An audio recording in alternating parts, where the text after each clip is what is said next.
Donc Alioune Faye, docteur Alioune Faye, je suis le directeur de l'hôpital El Hadj Amadou Sakhir Ndiéguène de Thiès. Je suis le directeur de l'hôpital régional de Thiès. Je suis là depuis novembre 2019. Donc je suis venu en remplacement de M. Mané, avec qui j'ai permuté, qui est allé à Fatick parce que moi je viens de Fatick. Donc je suis là depuis lors. Voilà, ñu ngi jéem daal lu ñu mën pour changer, pour améliorer la situation, améliorer la prise en charge des malades. Waaw bu dee def bilan, bon on va pas faire le bilan parce que tel na trop def bilan suñu passage fii, mais yaakaar nañ ne hôpital bi ñu xamoon avant ñu ko xam léegi ñu gis nañ ne am na peut-être changement. Parce que bu ñuy ñëw c'est vrai fekk nañ fi ay jafe-jafe yoo xam ni dafa hôpital dafa dañu génnoon ci ay période de grève yu yàgg yoo xam ne c'était des grèves nationales. Hôpital bi am ay difficultés financières, difficultés yoo xam ni fay salaire yeeg fay fournisseurs yi yëpp nekk ay jafe-jafe te xam nga yëpp bu ñu amee pour hôpital fonctionner du yomb. Alors mu nag ñu fekk ci nag ay jafe-jafe may féliciter rek au passage sama prédécesseur bi nga xam moom laa fi fekk nga xam moom moo jàkkoonte la woon loolu mais def ci li mu mën vraiment def ci li mu mën vraiment pour tenir hôpital bi ba mu continuer de fonctionner, mais malgré tout il y avait des difficultés. Bu ñu ñëwee nag wax dëgg yàlla dañuy jéem d'abord dans un premier temps jéem a assainir en faisant sécuriser d'abord les recettes de l'hôpital, faire en sorte que recettes yi ñu sécuriser ko, améliorer ko, mais aussi rationaliser vraiment li nga xam mooy dépense. Ci sécurisation recettes yooyu ci la ñu vraiment essayer faire en sorte de déjà améliorer le cadre, ci la ñu defaraat la porte de l'hôpital. Vraiment ñëpp li nga xam ñëpp lépp lu nga xam ne warul nekk ci buntu hôpital ñu jëlee ko fa loolu muy lu njëkk.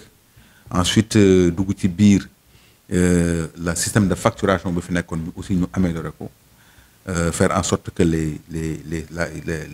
caisses et la facturation ñu séparer ko ba nga xam ni vraiment dina am sécurité foofu. Bi ci des moo ñu changer logiciel bi fi nekkoon indi fi beneen logiciel bu nga xam ni dina am permettre ñëpp am visibilité. Le logiciel boobu sax c'est un logiciel boo xam ne actuellement ñu ngi koy même déployer au niveau des services ba nga xam ne le major bi nekk ci service am di mu liggéey ñun man ma nekk sama bureau fii dinaa ko gis parce que actuellement nii ki nekk facturation li muy def man mën naa toog ci sama bureau xool gis li muy def donc muy vraiment loo xam ne amélioré nañ ko. Ñu également ci sécurisation bi toujours ñu changé ticket yi nga xam ne moom la ñu doon def moom la ñu fi amoon parce que ticket yi amuloon sécurité ay papier format A4 la ñu yore woon yoo xam ne nii dañ ko daan photocopier xëy na lu nekk amoon na ci. ñu changé ko vraiment indi yeneen forme de ticket yoo xam ne dina am sécurité gars yi ñu ko mën a utiliser donc muy vraiment loo xam ni sur le plan de la facturation def nañ ko. ñu avancé aussi ci biir au niveau de l'hôpital des hospitalisations aussi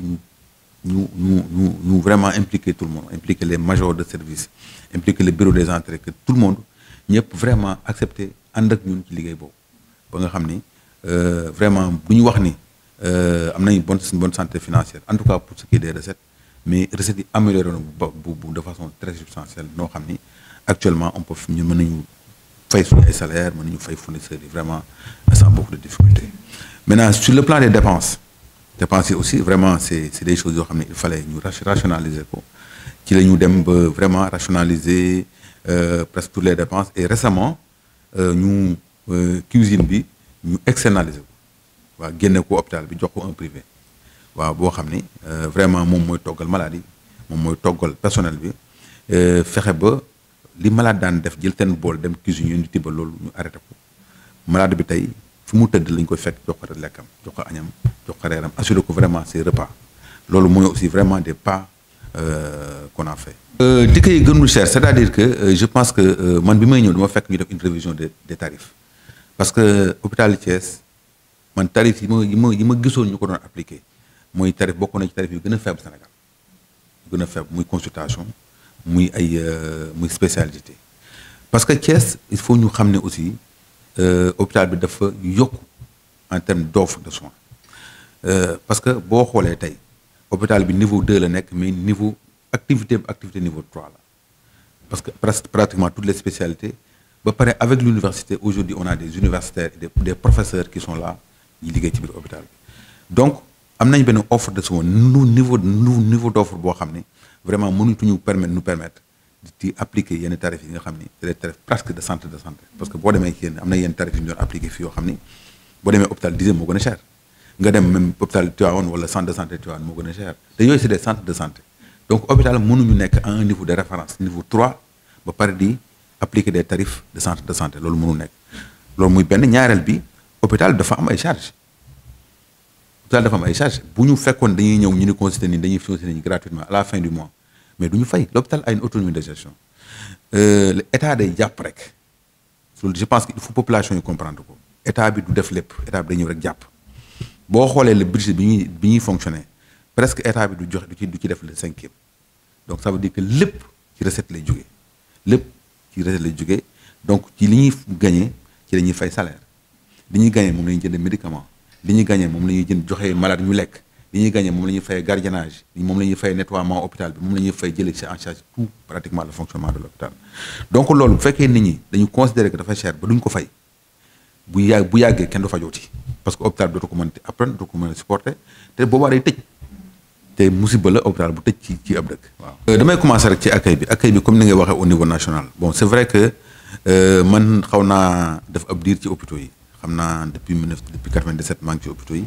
xam naa hôpital ni mu meloon ak ni mu mel te gis naa vraiment que def na ni y a beaucoup d'amélioration dans le domaine de l'accueil et la prise en charge des urgences amélioration yu bëri mais nag du ma ni lépp baax na vraiment am na lu ñu war a yokk am na lu ñu war a améliorer loolu moo tax ñun bi ñu ñëwee vraiment gis ni y avait un problème d'accueil effectivement et orientation parce que malade bi xëy na bu duggoon ci hôpital bi du am ku mu waxal man tam bopp taxaw naa à maintes reprises ci buntu hôpital bi malade ñëw di ma laaj fan mooy bërëb sànkam fan mooy chirurgie fan mooy et cetera ci laa ni il faut que ñun ñu mettre en place benn box d'accueil au moins un bureau des usagers ak benn espace accueil orientation des malades ci la ñuy defar box bi teg fa nit koo xam ne lépp loo xam ne soxla nga ko ci hôpital boo demee foofu ñu mën nañ la jox information mën nañ la accueillir informer la orienter la loolu mooy premier niveau d'accueil bon beneen niveau d'accueil bi c'est le personnel de santé ñoom ñoo koy def moom mooy au niveau des services boobu je pense que foofu mooy problème nit ñi parce que xëy na di nga ñëw urgence fekk leen ñu jàpp boo xam ne pour ñu wax ak yow du yomb et Sénégal le problème mooy ku ci nekk sa urgence nga gis yow yaa naan damaa urgent mais te urgence médecin moo naan kii dafa urgent wala kii urgent wul parce que boo fekkee ñoom ñuy liggéey ci malade boo xam dafa urgent yow nga indi koo xam ñoom dañu considérer que kii kat mën naa xaar nga ne leen da ngaa war a bàyyi kii indi kii foofu il faut mu am problème te malheureusement problème toujours foofu lay indee barki démb rek am nañ fi benn problème boo xam on a été obligé d'appeler la police pour venir vider les urgences parce que y a ay nit ñëw nañ fa mais dafa indi ay boucan parce que simplement nee nañu seen malade dañ ko fi indi kenn jël ko en charge et je pense que yooyu mooy indi ay problème cela ne veut pas dire que nag amul problème accueil ak urgence je pense que loolu wax nañ ko toujours dañ koy wax toujours te loolu je crois que ñu ngi ciy liggéey et ñu ngi koy jéem a gën a améliorer bon pour urgence bi aussi bi nga wax noonu urgence accueil ñun bi ñu ñëwee rek automatiquement dañu considérer que Thiès vraiment mérité wul service urgence bu mel nii parce que urgence bi tuuti na xat na te population Thiès toll na foo xam ne fii hôpital bi mëntu ko contenir urgence bi mëntu ko contenir ci la ñu liggéey ci benn projet fekkoon nañ sax projet bu ñu fa commencé woon ci la ñu liggéey ci projet boobu ak médecins yi ak vraiment partenaires sociaux yi ak vraiment tous les parties prenantes ñu arrêté benn projet avec le ministère avec le niveau central projet boo xam ne c'est un projet de SAU service d'accueil des urgences à l'image des grands hôpitaux te projet boobu ñu liggéey ci avec le ministre avec la DIEM ñu defar ñu des plans architectural et tout ñu valider projet bi à l'interne def suñu passation de marché wala vraiment lépp yemb na joxe nañ marché ba entrepreneur bi commencé na liggéey bi fi nekk ni ñu ngi commencé liggéey bi c'est quelque chose boo xam ne ñu ngi war def sur 14 mois donc ñu ak yokk urgence bi vraiment def ko service d'accueil bu mag boo xam ne nañ fa mën a boole accueil médical ak accueil chirurgical urgence médicale urgence chirurgicale mu nekk lu mag loo xam ne vraiment ku fa dugg xam ne vraiment fii kat service d'accueil la. Lancement bi d'ici la semaine prochaine parce que service bi nga xam mooy accueillir fi nga xam moom lañ doon defar pour mu accueillir urgence bi le temps que ñu koy tabax pare na fu nekk nii ki lañ doon xaar installation fluides médicaux yi pare na on est vraiment sur les dernières retouches installation des climatiseurs et tout d'ici la semaine prochaine au plus tard avant la fin du mois dinañ déplacer urgence bi bu ko foofu et je crois que même bu ñu koy déplacer dinañu informer population yi pour wax leen ni le circuit maintenant a changé parce que ce sera plus la porte centrale moom la nit ñi di jël pour dem urgence mais léegi la porte de la morgue c'est ça moom la ñuy war a jël pour dem urgence parce que c'est ça suite derrière des informations vont être données les sapeurs-pompiers seront informés la région médicale tout le monde sera informé te foofu je crois que bu ñu fa demee sax moom moo gën a yaatu fi mu nekk nii donc le temps que urgence bala di tane di pare dinañ vraiment nekk ci cadre boo xam ne dañ améliorer prise en charge urgence yi. problème mu hygiène moi je pense que amul am na parce que xam nga fii hôpitaux yi moom le problème des toilettes surtout mooy posé problème surtout boo nekk ci milieu boo xam ne malheureusement ñëpp ñi fréquenté hôpital bi yamuñu niveau de compréhension des installations yamuñu nu ñu utiliser foofu installation yi bokkuñu fu ñu jógee donc ku ci nekk rek ak sa façon bi ngay ñëwee toilette yi du personne ñoo koy utiliser du directeur du keneen ak keneen c'est les malades ñoo koy utiliser ak accompagnant malade yi et malheureusement accompagnant malade dañu bëri parfois ñu ngi nekk ci li loolu sax di ci liggéey vraiment pour wàññi leen ci hôpital bi parce que quelquefois da nga gis toute une famille ñëw installé wu ci hôpital bi pour benn malade te loolu c'est un grand problème te boo waxee ñu ne non dafa soxor dafa bon et cetera ñu am ñu ay mbokk Thiès donc hôpital bi pour accueillir les gens hôpital pour faj malade la donc pour revenir ci problème mu toilette yi donc ñoo ñëpp bu ñuy utiliser toilette yi te kenn du jéem a defar parce que je pense que hygiène toilette ñu koy utiliser d'abord ñu war a assurer hygiène avant ñu ko war a ñu koy nettoyer mais bu fekkee ku nekk day yàq ki nettoyer dina sonn bu yàggee nettoyer te vraiment ñu ngi ci def beaucoup d'efforts et à chaque fois qu'il y a des problèmes avec des toilettes boo débouché di nga gis loo xam ne da nga xam ne lii nit waru ko dugal ci toilette parce que foofu du place am mais mënu ci dara parce que ba mu ko fay dugal fekke woo ko ba mu koy def fekke woo ko léegi lu ñu mën rek ñun mooy et comme ni ñu ko defee wut ay nit ñoo xam ñooy occupé wu ci toilette yi ñu topp ci ginnaaw nit ñi di sensibiliser di waxtaan di naxante mais aussi di defar à chaque semaine rek ñu vraiment ñu mettre en place un dispositif boo xam ne day defar nettoyer ba nga xam ni hygiène bi problème buy am aussi du nekk loo xam ne dafay déranger tout le monde waaw. loolu aussi c'est extrêmement important loolu yëpp ça fait partie de l'accueil du malade muy l'orientation le fléchage au niveau des couloirs la différenciation des blouses yooyu yëpp c'est quelque chose de très important et je pense nous-mêmes nous amoon jot nañ ay instructions du niveau central pour ñu liggéey ci loolu pour vraiment faciliter le séjour du malade faciliter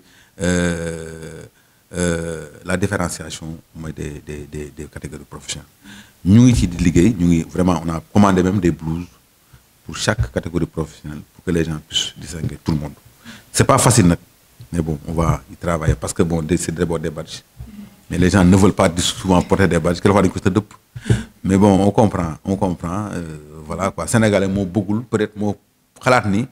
yenn fonction yi wala yenn liggéey bu koy liggéey daf koy xeeb dañ koy xeeb loolu ku ci nekk fi nga toll hiérarchie la et puis fi nga nekk sax da nga important parce que le balayeur bu fi nekk loon tey baleel ma sama bureau bi ba mu set du ma fa mën a toog liggéey donc il est important il faut que moom moo xam ni il est important donc c'est bind fii technicien de surface mais taxul nit ñi xeeb ko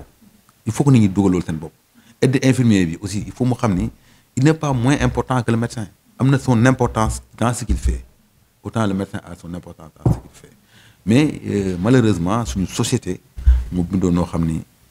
bon quelquefois nit ñi dañuy foog ni yenn liggéey yi waroo ko liggéey wala dañ lay nii lay xeeb et cetera bon et je pense que c'est pas pertinent. waaw Covid bi de moom alhamdulilah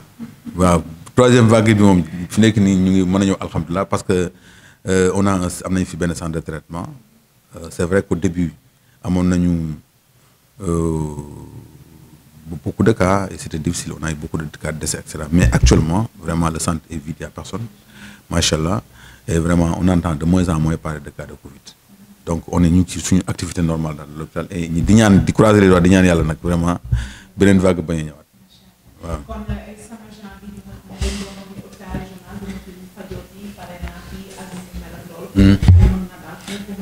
non xel mën a dal je pense que hôpital mënu ko bàyyi ñun ñooy jéem a góorgóorlu rek di xool li nga xam dafa sooxe ñu ci taxaw vraiment di gërëm aussi la presse leen ñaax aussi ngeen gën ñu jàppale parce que communication bi toujours rek du ñun on peut mën nañoo bëgg a communiquer mais il faut ñu mën a am fu ñu jaar des canaux de communication te yéen ñu offrir canaux yooyu fu ñu mën a communiquer ak population yi ñoo di ñaan aussi ngeen ci jàpp di sensibiliser population yi dans l'accueil dans l'hygiène, dans vraiment tout ce qu'il faut pour que vraiment liggéey bi mën a doon. am na loolu du bëri loo xam ne nag nit ñi dañoo mën a utiliser service public waaw y a des gens yoo xam mënuñu utiliser service dañuy ñëw attaquer hôpital bi lii doxul lii dox na lii doxul surtout sànq wax nañ ko fii le problème des cas sociaux je pense que c'est extrêmement important loolu damay dégg toujours am ay retour ñu naan ma hôpital duñ jël social dañoo def ne même bëgg a xamal nit ñi ni rek social moom du force social dañuy jàppale nit ki rek te hôpital vocation du sax loolu mais dañ koy mettre en place pour vraiment faciliter ñi nga xam ne fii ñëw ñu jàppale leen mais jàppale boobu dafa am yoon parce que du yow yaa naan social la comme ni ma la waxee sànq rek du nit ki moo ñëw ni damaa urgent du yow yaa ne ñëw ni man social la bu doon loolu la ñëpp ñëw ni social la ñu jàppale leen boo nee dama am social dañu fi am loo xam ne moom la ñu wooyee service social